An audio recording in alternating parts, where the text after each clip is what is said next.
The institute of account of India દ્વારા December 2023માં લેવાયેલ પરીક્ષામાં પરિણામ જાહેર કરવામાં આવ્યા છે, જેમાં સુરત સાઉથ ગુજરાત ચેપ્ટરનું ઝળહળતું પરિણામ જાહેર થયું છે. સુરતના વિદ્યાર્થીએ ઇન્ટરમીડિયેટ સિલેબસ 2022માં અક્ષત ગણેશ બોરીવાલાએ ઓલ ઇન્ડિયામાં પ્રથમ ક્રમ મેળવ્યો છે, જ્યારે ફાઇનલ સિલેબસ 2024માં ગૌરવ તેજાણીએ 10મો ક્રમ મેળવ્યો છે.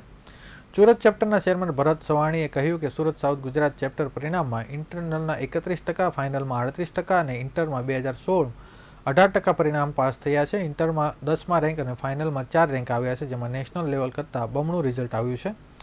રેન્ક મેળવનાર વિદ્યાર્થીઓ કહ્યું કે રોજે તૈયારીના કારણે સફળતા મળી છે. ચેપ્ટર દ્વારા ખૂબ જ સરળ માર્ગદર્શન આપવામાં આવતું હતું, તેમજ અનુસરતા આજે આ સફળતા પ્રાપ્ત કરી છે. આ સફળતા માટે સોશિયલ મીડિયાનો ઉપયોગ મનોરંજનની જગ્યાએ જ્ઞાન અર્જિત કરવા માટે કરતા હતા. ડાઉટ સોલ્વ કરવા માટે અમારા મેન્ટોર ભરત સવાણી સહિતના લોકો અમને માર્ગદર્શન આપતા હતા, જેથી આ સફળતા પ્રાપ્ત થઈ શકી છે.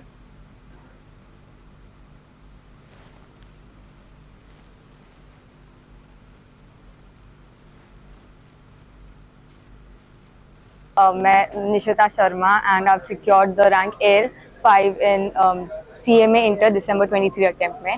आज रिजल्ट आया था and it was like a very accelerating moment. Coaching में मैं मेजर तो कुछ गई नहीं थी, इट वाज मोस्टली सेल्फ में ही था कुछ. तो मॉड्यूल्स एंड ICMI का material it was very helpful. Mock test papers they were a blessing. ये पेपर्स जब देखने जाते हैं ना तो it helps very much. And घर पे माहौल की बात करें तो my family was very supportive. हम शादी में गए थे, they were like separate room दे दिया था कि तू पढ़ती रह, तू तेरा काम करती रहे, you don't have to indulge in this, main events में आ जाए. It was very helpful.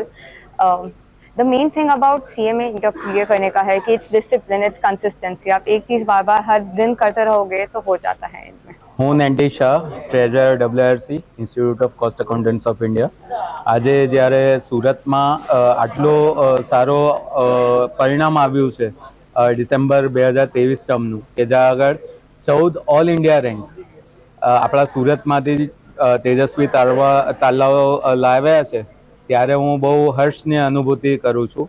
અને મારા સુરતના ચેરમેન ભરતભાઈ અને સંપૂર્ણ કમિટીને પણ અભિનંદન આપું છું. અને મારા વિદ્યાર્થીઓને આહ્વાન કરું છું કે આવતા વર્ષોમાં પણ આ જ રિઝલ્ટ મેન્ટેન કરે અને સુરતનું નામ ઊંચું કરે.